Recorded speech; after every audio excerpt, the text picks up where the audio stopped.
Hey, welcome, my friends, to this week's captivating episode of Motivational Moments with Maria. Here I am again, your high performance crazy coach, Maria, delivering notes of positivity, encouragement, and it's always my joy and my pleasure to be with you today. Now, I am so grateful that you join in every week. And this week, I am super excited because one of my colleagues is coming to us all the way from the Netherlands. Yes, I said the Netherlands. And let me introduce you to her. Her name is Phaedra LaReine, and she is a happiness coach.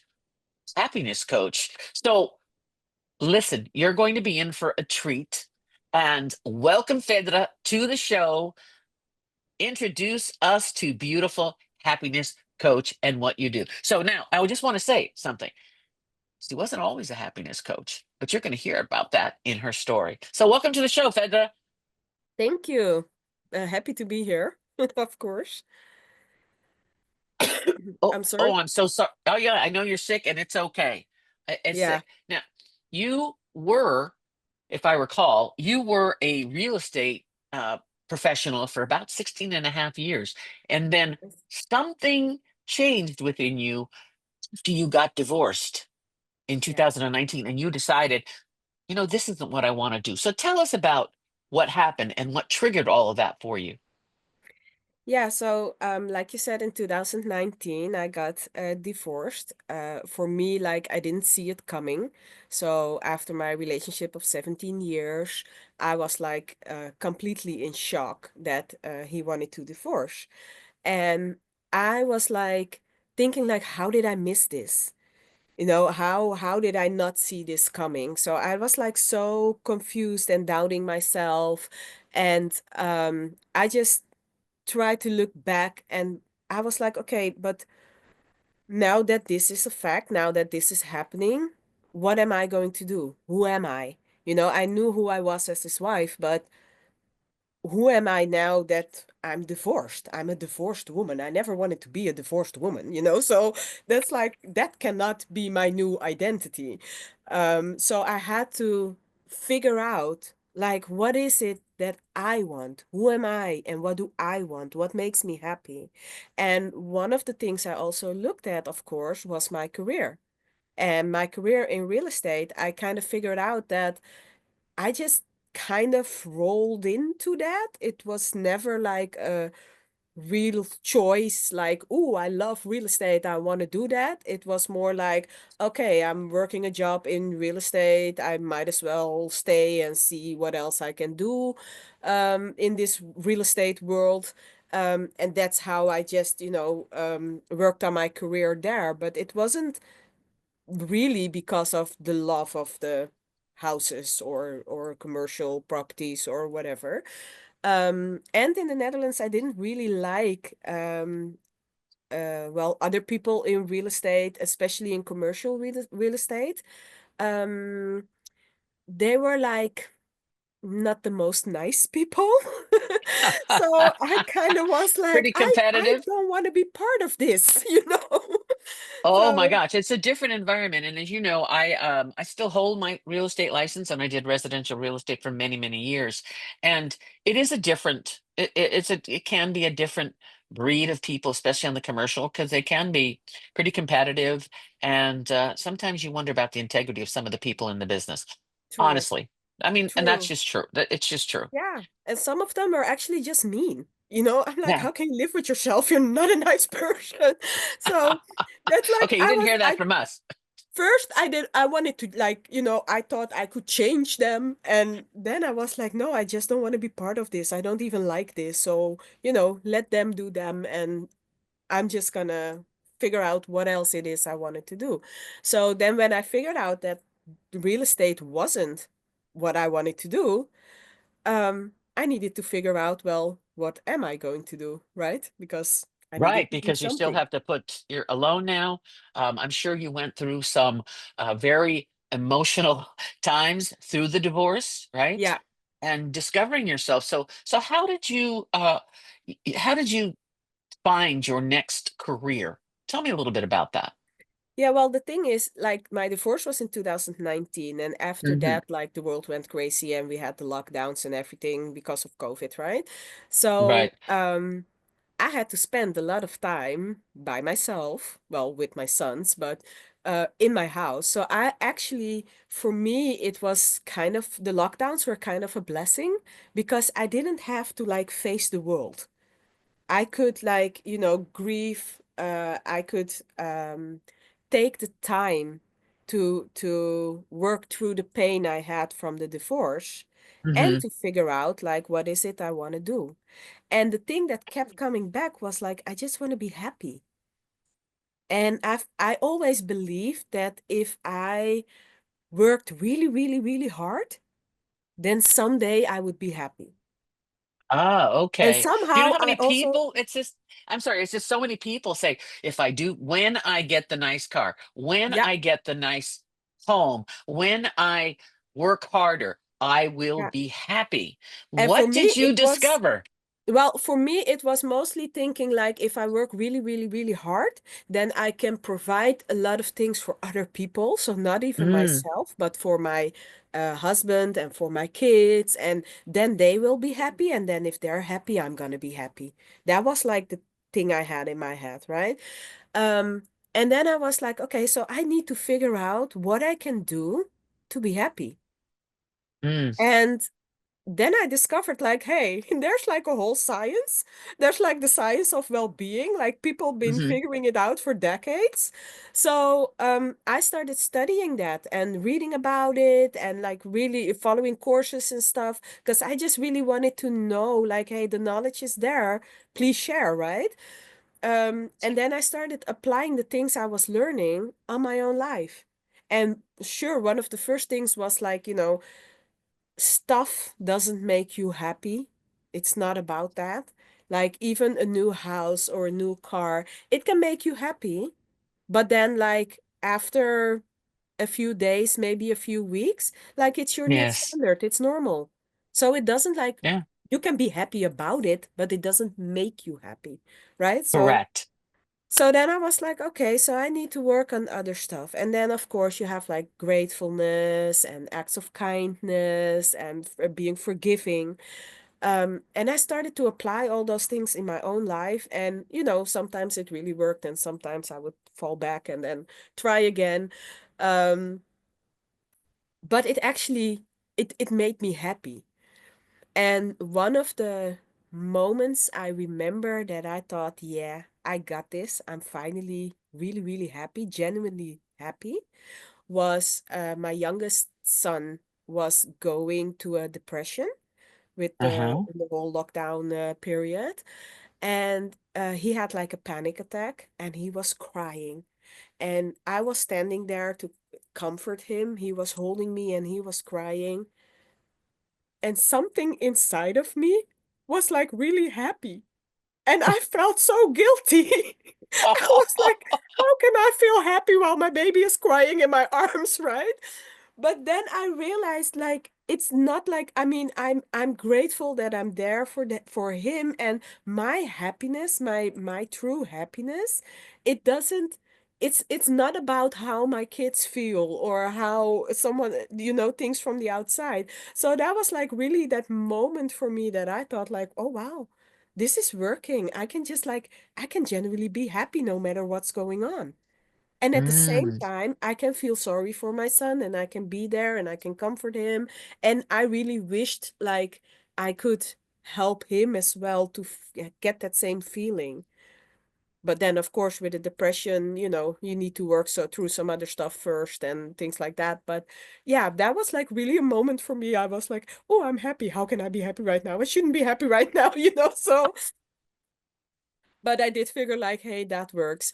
And one of the things that was like the hardest for me to implement, because I have like there are different models in the science of well-being, and one of uh-huh. them is from Sonja Lyubomirsky. She's a scientist, and she has a model with like 12 happiness activities. And Okay. I was like trying to apply those 12 activities into my life. So some of them being like gratefulness, acts of Mhm. kindness, but also forgiveness. Oh, I see. And you had to Huh. forgive someone. Yeah. And I was like, I was like enthusiastic, so I was like, yeah, okay, sure. So I should forgive my ex-husband. That was And not working. That was really not working. I was like, okay, I'm supposed to forgive him. I can't forgive him yet. I'm still way too mad. Like, I mean, he cheated on me for like over 6 years, and so I was like, I can't forgive him for that. So hmm that was hmm like the hardest struggle for me, learning that forgiveness, that it's mainly for you. Like, it really helped me when I learned, like, I don't have to tell him I forgive you. I just have to forgive inside of me, so it doesn't, so I get space to do other things. He, Beautiful. That's really, I mean, that's a pivotal moment when you realize that it's not about him, it's about forgiving yeah. yourself, And that right? really helped because, if I would like, he lives in the same neighborhood as we do, with the woman he cheated. So, I would see him in the neighborhood, or I would see them in the neighborhood. hmm And every time I would see them, I would like get all, worked up, feel bad, don't know where to look, don't know what to do. And then hmm at one point, once I realized that, and once I forgave him, I could just pass them and, don't care. Like, really, honestly, don't care. Was So, that was that a powerful moment or what? yeah, absolutely. I mean, Absolutely. when did you discover? I mean, what trick? How did you discover that? I mean, what happened? What was that transition for you? Well, I was so focused to, finally be happy no matter what. So I was like, this is gonna work for me too, right? So it can work for everybody, so why not for me? And when I was working with those 12 happiness activities, like, the forgiveness one was the only one I didn't um master yet or manage yet. And I was hmm like, no, I need to do this too. I need to do this for me. And like, I think choosing me was like the main thing that changed that. Feeling free to choose me. Because I Okay, also so realized I always was there for other people. I was there for him, for my ex. I was there for my children. I was there for my mom, for my brother, for everybody. I was always there for someone else. And then, I came last. And I was like, no, not anymore. I'm going to choose hmm me first. Because if I'm happy and if I'm in a good place, I can help others even better. So why okay, not so I choose me should first? choose me first. So along that journey, your journey, uh, did your children notice a difference in you? Oh, yeah, they definitely did.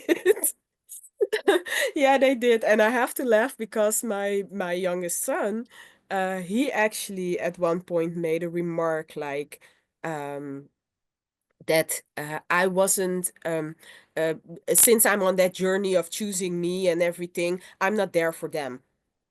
Oh, And he was okay. like really upset about it. And I was like, I'm there for you guys, but I'm there hmm for me as well. And I have a hmm right of my own life. And, and afterwards, I mean, we talked about it and he did apologize, like, yeah, okay, that was not a nice thing to say. And, but it was just, yeah, I was like, it that kind of remark from your child, you know, I think a few years ago, it would have like, I would have thought like, never what, never mind, I'll stop choosing me. I'm just gonna be there for my kids again, right? hmm And now I was like, no, I need to stick to this because I'm feeling happy. I'm getting a better life this way, and this way I can provide for them better as well. But it hmm was like when he said it, it was like, okay, it was like really confronting. hmm And hmm I had hmm other people as well, and some of them I'm not friends with them anymore. Um, because they just couldn't handle the fact that I'm choosing me now first. And I'm Yeah. okay with that. And you're okay with it because some people say you're being selfish. Yeah. Did anyone tell you you're being selfish? Oh yeah, yeah, definitely. But then I'm like, you know what? if you think that, fine. Like, um my and yours as well, my mentor Lisa Nichols, she always says like, what other people think of you is none of your business. Right. And I'm like, I'm really sticking to that, I'm like, I don't care. You can. And all my life, people've been judging me anyway.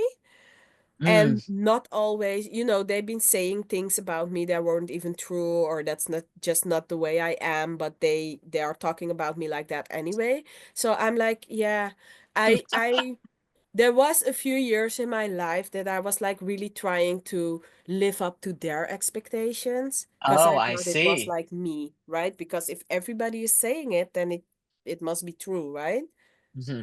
Hmm. And I always struggled with like, okay, so how come I have to, when someone does something and I don't really like it, people are like, yeah, but you have to accept that person the way they are.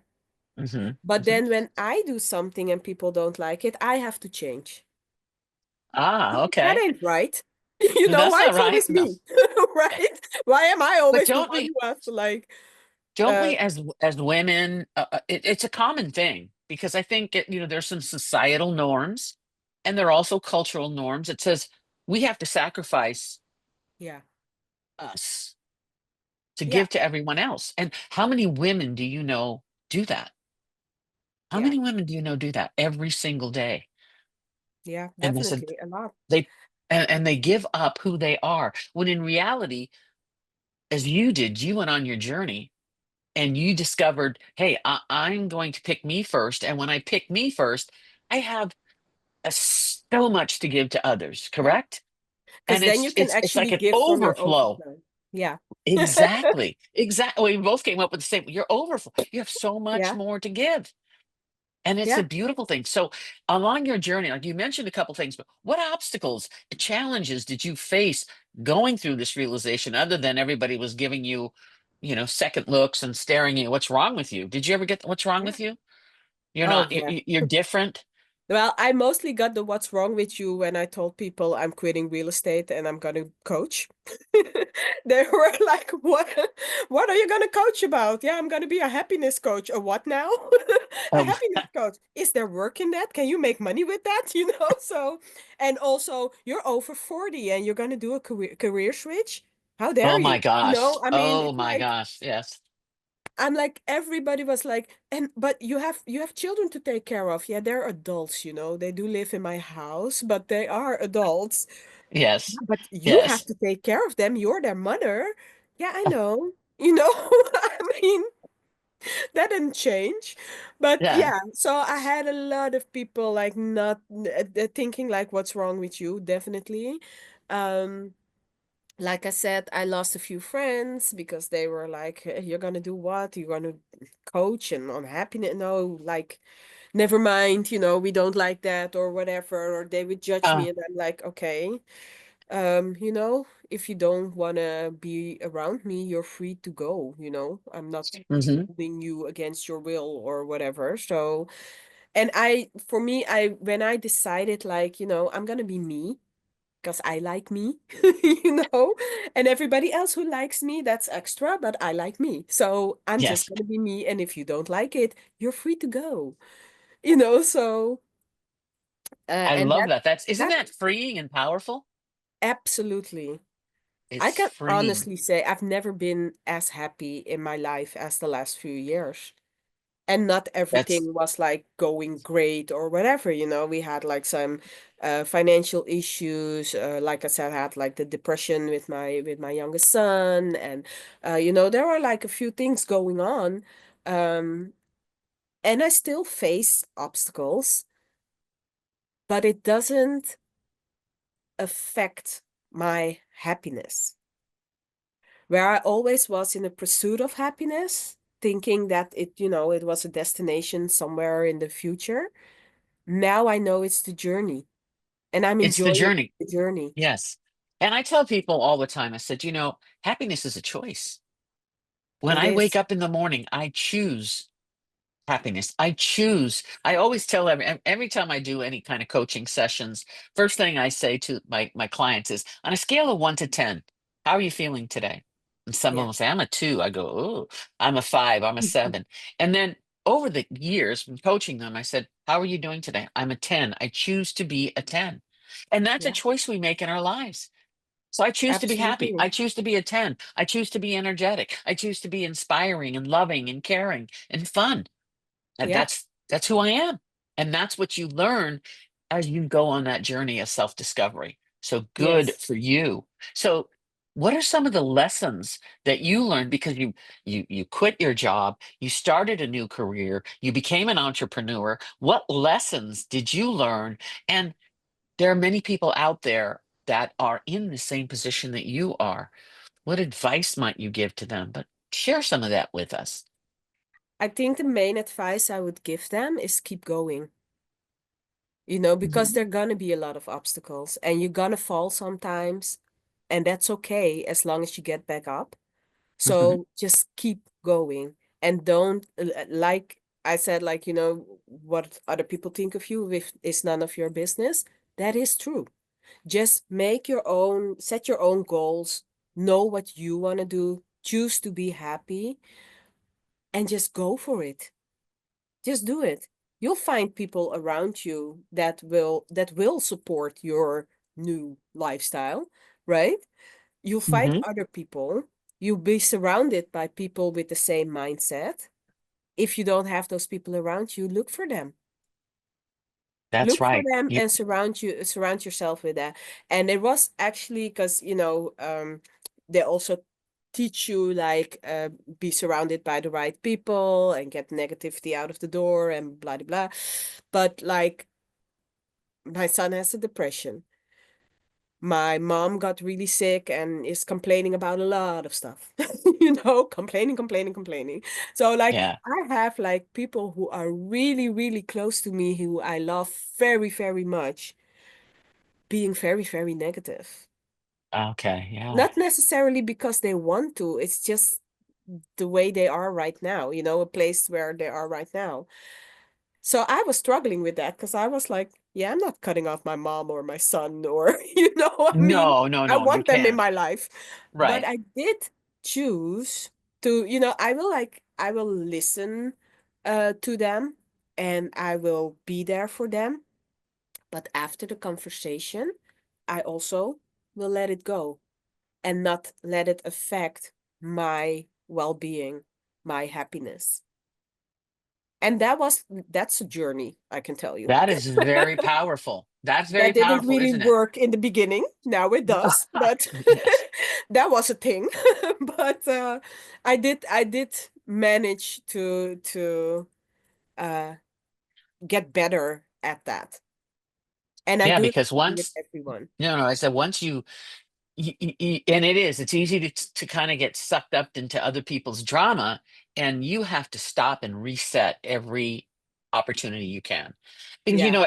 as professionals, like you're an entrepreneur, you're coaching people, and sometimes they're not happy people. And so No. you're taking all of this in, and then at the end of the session, I have to do a reset because you could let it affect you, right? And Yeah. and I have to say, okay, I have to do a reset. I have to release whatever happened then so I can be fully present for the next hour or 2 hours or my next client. Yeah. And as coaches, we know that we have the tools and the systems and the processes in order to do that for not only ourselves, but our clients, correct? True. That's true. And it's funny because I've been thinking about it uh in the last few weeks, like how easy you get like sucked in the negativity of others. And like a simple example, I will ask someone, "Hey, how are you?" Like I'm feeling okay, right? I'm Yeah, feeling good or whatever. And I ask like, "Hey, how are you?" And you're like, "Oh, not that good. This happened, that happened, blah blah blah. But how are you?" And then I hear myself answering, "Well, I'm okay." I'm not okay. I'm freaking fantastic, I'm yeah, like, why am I downsizing? But just, I would like, so I started to pay attention to that, like how often good. I do that. And then I was thinking, like, why do I do that? And I think part of the reason is like, you want to like show empathy to the other person. So you don't want to Hmm. like glow like, oh, I'm fantastic when someone just told you like, they're going through stuff or something. But I did decide for myself, like, I'm not going to do that anymore. Right, I'm right, not right. gonna gloat or anything, but I'm also not gonna go like, well, I'm okay. I'm just gonna go like, yeah, well, I'm good. And how can I help you? I mean, I don't have to like lie about my well-being Right. Because that or comes that comes to our need to be accepted, or a fear of rejection, or yeah, approval. And so when that happens, because it happens to us all the time, and I would say to my somebody starts and like, well, blah blah blah. And I said, I'll stop them in their tracks. I said, can I ask you a question? Can you tell me one good thing that happened to you? yeah, And it throws them off. Can you tell me one thing you're grateful for? Just one thing. And it stops them and it shifts them to a whole yeah, different place. Tell me one good thing that's happening to you in your life. And I don't care if it's you got up and took a shower today, yeah, but you exactly. have, because there are patterns. You see patterns, right? And Yeah, once I see patterns, I have to do a pattern interrupt with them. yeah, yeah. Okay. Yeah, I do Okay. that Let's, too. I ask that question a lot as well. yeah, Yeah. it's a great question. It's a It's a great great question. question. Like, and people will look at you like, huh?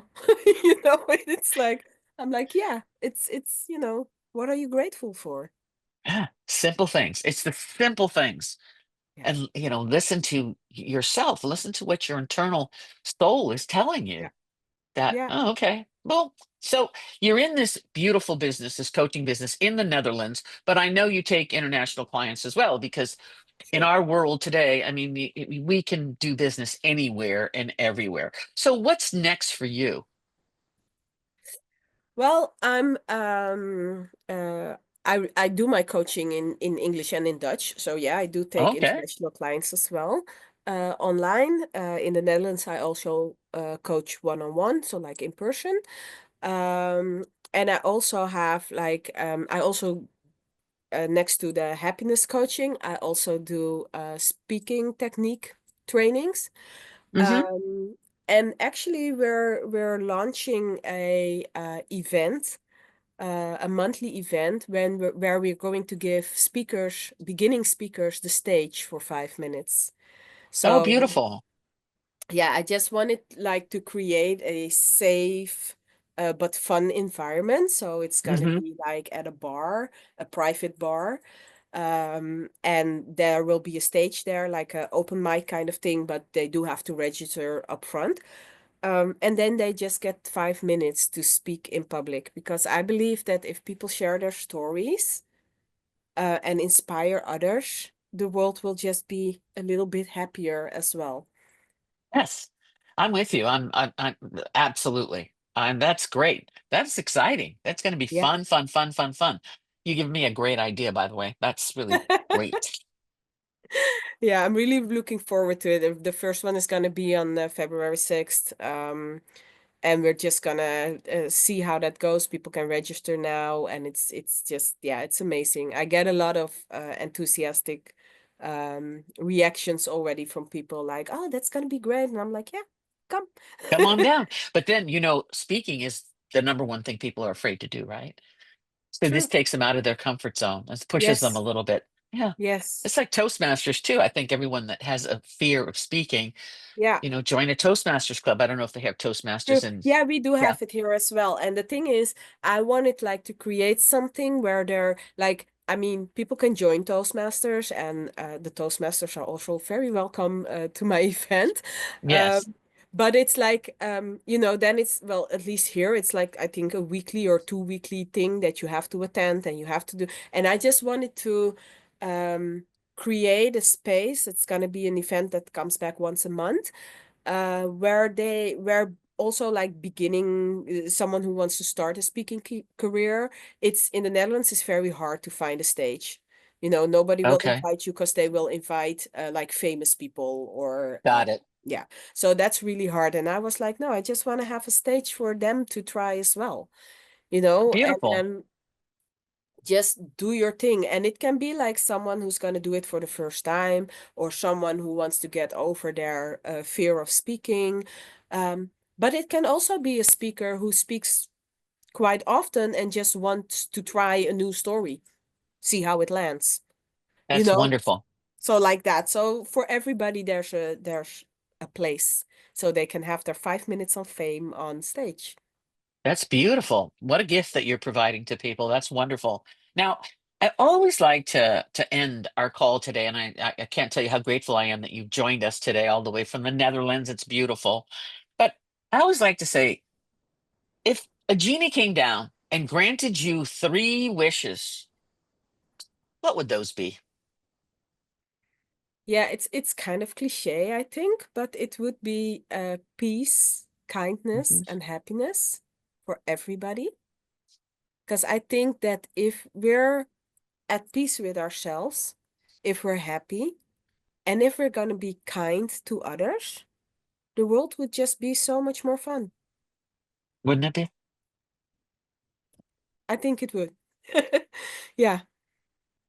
So It I would be think so that would much. be my wishes. Yeah, definitely. Okay. So for more kindness, more happiness, and more peace Yes. amongst all of us, right? Amongst all of us, yeah. Beautiful.